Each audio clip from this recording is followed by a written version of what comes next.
It's told in the problem that a straight line passes through x1 comma y1 is equal to minus half comma 1 and another point x2 comma y2 that is equal to 1 comma 2.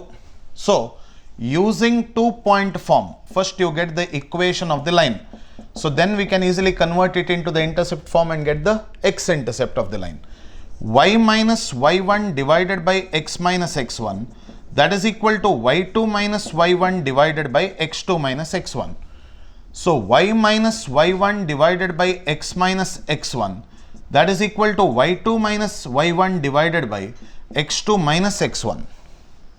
So I can say y minus 1 divided by 2x plus 1 by 2, that is equal to 2 minus 1 is 1 divided by 3 by 2.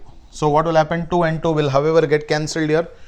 So I can say 3y minus 3, that is equal to 2x plus 1. So 0 is equal to 2x minus 3y. Here I will write like this, 2x minus 3y minus 4.